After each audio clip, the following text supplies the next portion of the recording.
Oi, eu sou o Wendel, bom dia, boa tarde, boa noite, galera! E essa coisa de mulheres que dublam homens em filmes, em séries, em animes, como é que pode? Bom, isso daí tem vários motivos para isso acontecer e nós temos vários exemplos de mulheres que dublaram homens e que personagens masculinos e que deu super certo, a galera ama, adora e faz parte até da cultura. Por exemplo, no Japão é muito comum nos animes que mulheres façam vozes de personagens masculinos, como o Goku, por exemplo,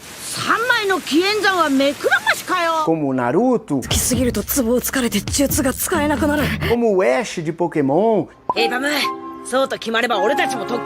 Isso é muito comum, é da cultura deles. Eles entendem, eles aceitam e eles gostam. É uma questão cultural. Aqui no Brasil, lá atrás, sei lá, anos 1900 e bolinha, as mulheres dublavam os meninos, porque não tinha criança para dublar e havia crianças nos filmes. Então algumas mulheres conseguiam fazer um timbre vocal ali que permitia que elas dublassem os meninos. Você não pode dormir agora. Para os dias de hoje, a gente não ia aguentar. A gente ia tacar uma pedra na TV, a gente ia jogar o sapato na tela de cinema, porque nós estamos acostumados já com outras vozes, com outro tipo de dublagem. Mas naquela época era super normal, super aceitável. Era a coisa mais comum do mundo. Então tem séries lá como Rin Tin Tin. O que é uma cidade fantasma? Tem até um filme que eu dublei, porque quando eu comecei a dublar eu era criança. Então eu cheguei puxando tapete da mulherada, roubando personagem, porque eu era uma criança de verdade. Então tem filmes como, por exemplo, Stand By Me, Conta Comigo, onde eu sou o único ali no microfone que tinha a voz da idade real do personagem. Bom, pessoal, é melhor ir pra casa antes que a minha mãe me ponha na lista dos 10 mais procurados.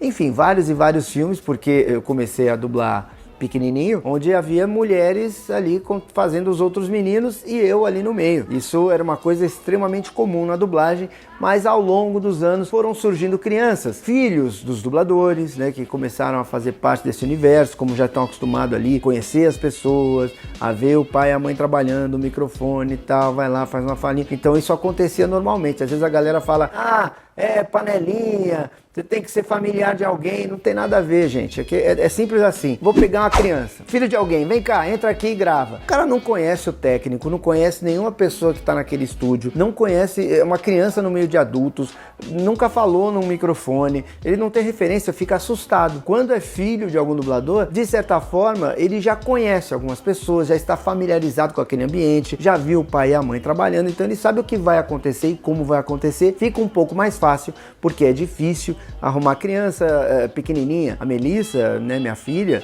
ela com 5 anos gravou. Foi lá, entrou no estúdio, subiu ali no banquinho e gravou. Para com isso. Para com isso. Com 6 anos ela estrelou uma série de 52 episódios. Por quê? Porque é sua filha. Não, se fosse ficasse uma porcaria, eu não chamava, senão eu perco o cliente. Mas é porque ela era desenvolta e ela não se assustou porque ela já estava acostumada a entrar no estúdio, a ver as pessoas gravando e tal. É por conta disso que essas coisas acontecem. Mas hoje em dia tem cursos aí, inclusive tem o meu curso, galera, vou deixar o link aqui na descrição, Segredos da Dublagem, um curso para quem quer ser dublador, para quem quer virar dublador ou apenas conhecer mais profundamente esse mercado, beleza? Beleza! Mas enfim, as crianças hoje tem curso de teatro e tal, curso de canto, tem várias coisas, né? Tem novelas, estão cheias de adolescentes, pré-adolescentes e tal, então tem mais atores mirins, obviamente, e tem mais facilidade de entrar na dublagem do que antigamente, então obviamente hoje em dia se usa mais crianças. Vou dar um exemplo, um dos problemas é essa questão da voz mudar. Então, na chamada do... Aqui, no Discover Kids. Era um inferno. Eles escolhiam, faziam um teste, então escolhia essa criança. Passava 2 anos, a criança tinha outra voz, 2, 3 anos, aí vamos ter que trocar. Escolhi outra criança, passava 2, 3 anos, vamos ter que trocar. Até o momento em que eles decidiram fazer com uma voz de mulher, porque aquela voz vai se manter por muitos e muitos anos. Assim como nos animes, tem também aqui no Brasil. Então, por exemplo, a Úrsula Bezerra, minha irmã, ela que faz a voz do Naruto e também fez a voz do Goku criança. Por isso é melhor você voltar pro seu covil, mulher cobra! A Fátima Noia fez a voz do Gohan. Não vou deixar você falar mal do meu pai de novo! Um caso também que ficou conhecido no meio da dublagem foi o da Angélica Santos, que além de ser a voz do Cebolinha, ela fazia a voz do Kevin Arnold na série Anos Incríveis. Foi um tremendo sucesso, passava na TV Cultura, um baita de um sucesso. E a TV Cultura não sabia que era uma mulher que fazia o Kevin Arnold. E foram várias temporadas e tal. E aí quando eles colocavam lá GG, e aí eles achavam que GG era um menino. E aí eles tentaram visitar umas 2 vezes, fazer uma matéria, hoje ele não veio, ele ficou doente e tal. Até um dia em que de repente o Kevin Arnold aparece numa temporada grandão. E aí eles falaram, poxa, acho que a gente vai ter que trocar, não vai mais pra ser um menino. E aí tiveram que falar, olha, na verdade nunca foi um menino. Angélica Santos e tal, aí foram lá, conheceram ela e tal, resolveram fazer teste e acharam que a voz ficou legal, que era melhor manter, ela conseguia deixar um pouquinho mais grave do que simplesmente trocar a voz da noite pro dia. Então esse é um caso de uma mulher que dublou um personagem masculino mesmo, live action, gente, e que foi muito bem aceito pelo público na época. Mas como eu disse, hoje em dia isso não existe mais, não faz parte mais da nossa cultura, não faz parte mais do entendimento do mercado de dublagem, a não ser que no original seja assim. Quando no original é uma voz feminina, muitas vezes a gente busca respeitar ali o conceito original, ou às vezes o próprio cliente quer, como foi o caso, por exemplo, de One Piece, onde tivemos a Carol Valença dublando brilhantemente o nosso pentelho no chapéu de palha, o Luffy. Pentelho eu digo como o Sandy, né? E aí, malvadão, vai cair pra dentro ou prefere que a Marinha te mate? Quem dublava antes era o Wagner, né? 14, 15 anos atrás o Wagner dublou One Piece, né? Foram dublados alguns episódios, uns 50 mais ou menos, se não me engano. E aí a Toei quis redublar, inclusive com um gráfico novo, diferente, no sentido, por exemplo, de que o Sandy, na primeira versão, usava pirulito e hoje ele tá ali com o cigarrinho dele ali no canto da boca. E aí eles quiseram se aproximar do conceito original. Então as pessoas que dublaram 15 anos atrás fizeram o teste, mas eles pediram outras opções e a Carol Valença, por exemplo, ela ganhou o teste e eu, particularmente, acho que a voz dela, o timbre, muitas vezes é bem próximo, é bem parecido ao original e eu acho isso bacana. Ela chegou num timbre que funciona, que é animado e que você se convence ali naturalmente que é o Luffy realmente falando. Vamos não!